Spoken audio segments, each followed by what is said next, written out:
இல்லை, தளபதியோட மாஸ் ஃபிலிம்ஸில் இதுவும் ஒன்று கண்டிப்பாக நல்லா தான் இருக்குது. ஓவரால் சூப்பராக இருக்குது. டபுள் கரெக்ட் பண்ணியிருக்காங்க. தளபதி சூப்பராக இருக்குது. தளபதி அண்ட் சின்ன தளபதி சூப்பராக இருக்குது. ஒரு அரசியலில் வந்து இல்லை, அரசியல் வண்டி நம்பர் மட்டும் வச்சுருக்காங்க. சிஎம் 2026. படம் வெறி படம் பெருமாள் படம் வெரி ப்ரோ வெரி. அது நம்ம எதிர்பார்க்காத எல்லாம் எதிர்பார்க்கலாம். செம்மையான படம். படம் வேற லெவல் படம் சூப்பர். தளபதி அரசியலுக்கு வரார், தலையை முடிக்கிறார். அதான் கதை. தளபதிக்கு ஜே. அதேதான், விஜயகாந்தோட அடுத்த ஒரு இதாக வந்திருக்காரு. அதனால விஜயகாந்தோட ஓட்டெல்லாம் விஜய்க்கு தான். அடுத்த படம் சொல்ல போனா சும்மா தாறு மாறு கிழிச்சு ஹலமத்தி கப்பி போ பட்டை கிளப்பிடுச்சு சாங்கல தலை டோனி.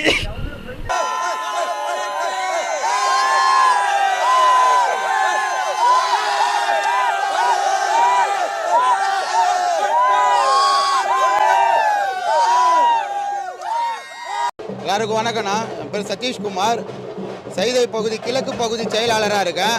இந்த தேட்டர் எப்பயும் எடுத்து பண்ணுறது பார்த்தீங்கன்னா சைதை மேற்கு பகுதி தலைவர் சேதனா தான் எப்பயும் பிரம்மாண்டமாக பண்ணுவார். ரொம்ப பிரம்மாண்டமாக பண்ணுவார்.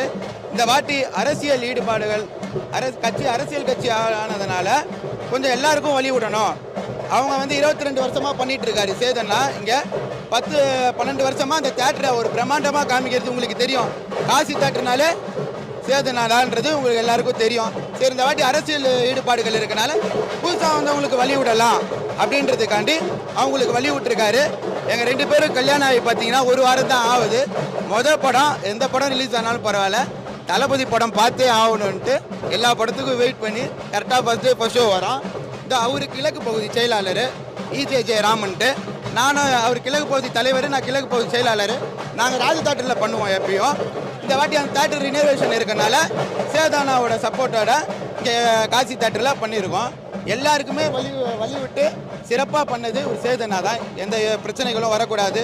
தளபதி தான் உயிர் அப்படின்ட்டு இருக்கவர். தளபதிக்காக நம்ம சம்பாதிக்கிற கொஞ்ச நஞ்ச பைசா கூட மக்களுக்கு செய்யணும், தளபதி பேரை சொல்லி மக்களுக்கு செய்யணும்ன்ட்டு மும்முரமாக ஈடுபட்டு எல்லா விஷயங்களும் எடுத்து பார்க்குறவர்.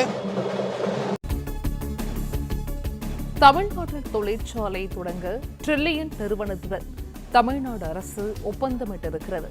சிகாகோவில் முதலமைச்சர் மு க ஸ்டாலின் முன்னிலையில் புரிந்துணர்வு ஒப்பந்தம் கையெழுத்தாகியிருக்கிறது.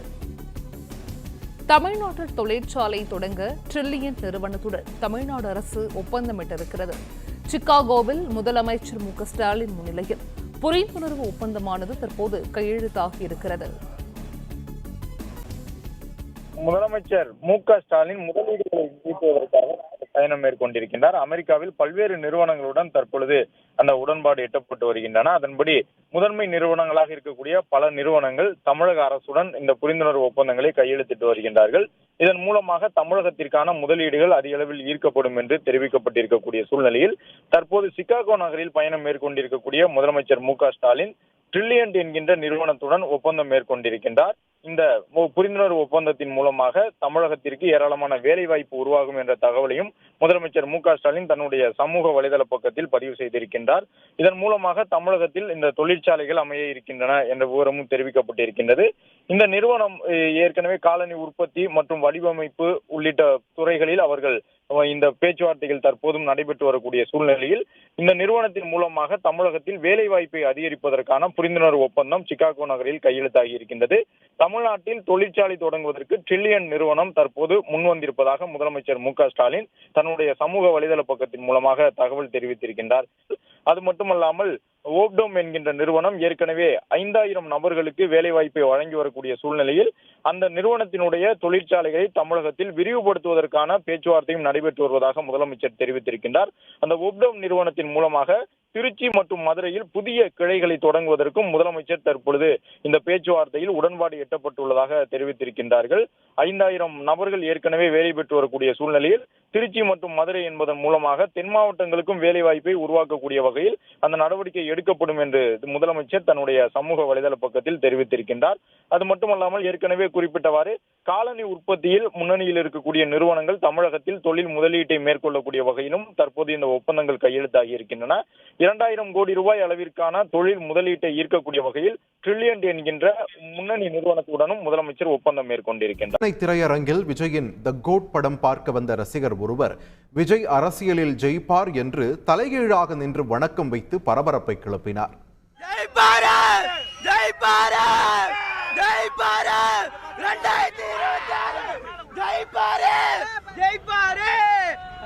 கண்டிப்பா ஜெயிப்பாரு. அது ஒரு 2 கால்ல இல்ல, தலை கீழ நிப்பாரு.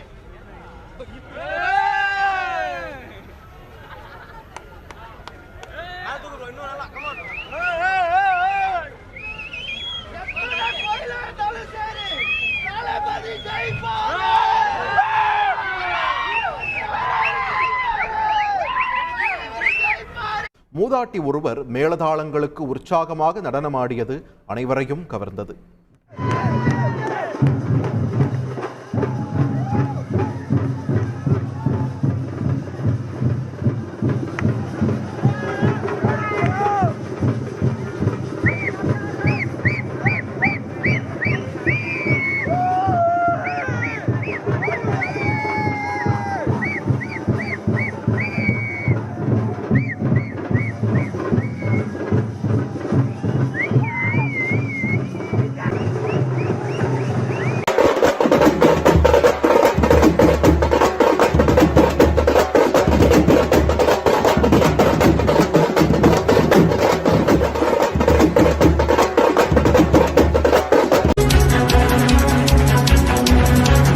தமிழக வெற்றிக் கழகத்தின் முதல் மாநாட்டில் ராகுல் காந்தி பங்கேற்பார் என்ற தகவல் உண்மையில்லை என்று தமிழக வெற்றிக் கழகம் தெரிவித்திருக்கிறது. அண்மை செய்தியாக பார்க்கிறோம். கூடுதல் விவரங்களோடு செய்தியாளர் செந்தில் ராஜா இணைகிறார்.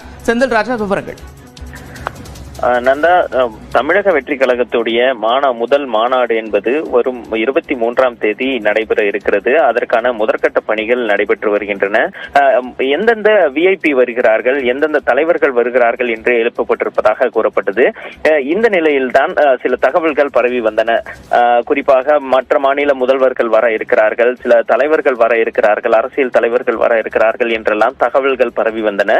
ஆனால் நாம் விசாரித்த வரைக்கும் இதுவரை தாவேக சார்பில் எந்த மாநில முதல்வர்களுக்கோ அல்லது தலைவர்களுக்கோ அழைப்பு விடப்படவில்லை. அதாவது தங்கள் மாநாட்டிற்கு வருமாறு அவர்கள் தரப்பிலிருந்து அதிகாரப்பூர்வமாக இன்னும் எந்த அழைப்பும் விடப்படவில்லை. அதே சமயம் இந்த மாநாட்டை நடத்த வேண்டும், அந்த கேள்விக்கு விரைவில் பதிலளிக்கப்படும் என்றும் தெரிகிறது. குறிப்பாக ஓரிரு நாட்களில் அதெல்லாம் முடிவு செய்யப்பட்டு அந்த கேள்விகளுக்கு பதில் தயார் செய்யப்பட்டு காவல்துறைக்கு நேரில் கொடுப்பார்கள் என்று தெரிகிறது. நந்தா.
தமிழ் கொடியே